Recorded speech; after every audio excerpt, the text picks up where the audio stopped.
Mesdames et messieurs, bonjour et bienvenue sur Astro News, l'émission qui vous résume l'actualité spatiale présentée par Astronover. On commence cette émission très fort. On va parler de la découverte d'une planète contenant du CO2. WASP-39b a été découverte en 2011 et évolue autour d'une étoile légèrement plus petite que le Soleil et se situe à environ 700 années-lumière de nous. Elle a particulièrement été étudiée par Hubble, ce qui nous a permis de détecter des traces de vapeur d'eau, de sodium, de potassium dans son atmosphère. James Webb lui a également consacré un peu de temps, ce qui a permis d'ajouter un autre gaz dans la liste, le dioxyde de carbone, autrement dit du CO2. Le nouveau télescope géant de la NASA démontre donc qu'il peut faire des analyses de spectre très poussées. C'est la première fois que du dioxyde de carbone peut être détecté ainsi dans une atmosphère d'une planète en dehors du système solaire. Cela promet de belles choses dans l'avenir. Pour le cas de WASP-39b, il s'agit d'une planète gazeuse.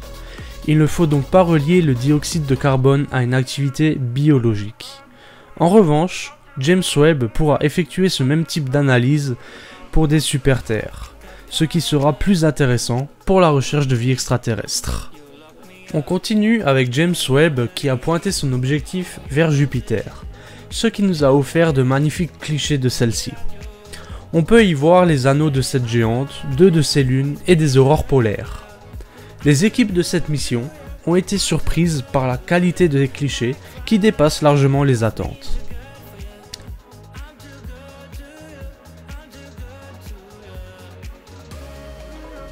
Le télescope, se concentrant exclusivement sur l'infrarouge proche et moyen, permet d'offrir un point de vue inédit sur la géante.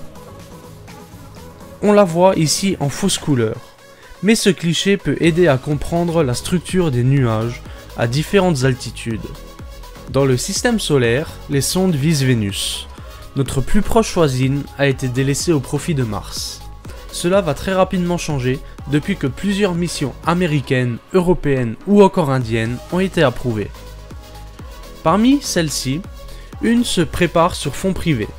L'entreprise Rocket Lab, qui est connue pour ses micro-lanceurs électrons, souhaite réaliser sa première mission d'exploration de Vénus. Elle souhaite concevoir une sonde de 20 kg chargée de caractériser les conditions de l'atmosphère de Vénus, dans le but de découvrir si elle peut être habitable. La sonde est en forme conique et a 40 cm de diamètre, ce qui lui permet d'être lancée par une fusée Electron. Elle ne possédera en revanche que 1 kg de charge utile scientifique.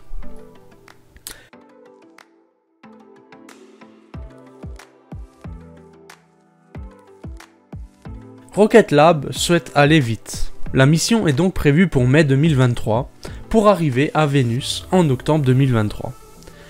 Malgré que la mission est privée, il faut s'attendre à ce que la NASA soit présente. Son réseau d'antennes Deep Space Network sera nécessaire pour réceptionner les données de la sonde. En 2024, ça sera au tour d'une sonde indienne, puis deux américaines, une européenne et une russe d'ici une dizaine d'années. Il y a cependant un lancement dont j'aurais souhaité vous parler aujourd'hui, mais qui n'a pas eu lieu. C'est celui du SLS.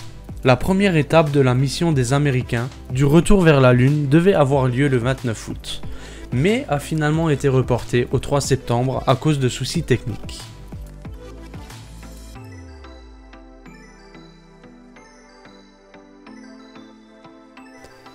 Le 3 septembre, quelques minutes avant le décollage, la NASA nous annonce que le lanceur lourd ne décollera pas suite à un souci de fuite lors du remplissage des réservoirs d'ergols. A ce jour, le décollage est prévu pour le 19 septembre. Il ne reste plus qu'à croiser les doigts et que tout se passe bien.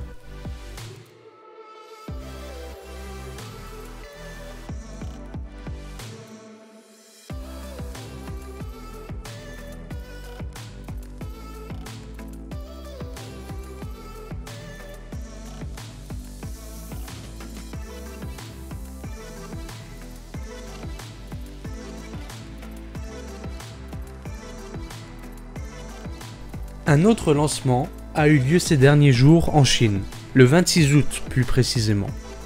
Un avion suborbital a décollé. Celui-ci a déjà décollé en 2021. La Chine reste très secrète sur son architecture et sa fonction. Ce véhicule pourrait être lié au programme de lanceur entièrement réutilisable que Pékin mène, comme ce concept que vous voyez actuellement. Malheureusement, ce programme est tellement secret qu'il est impossible d'en savoir plus. Et voilà, c'est déjà la fin de ce Astro News numéro 1.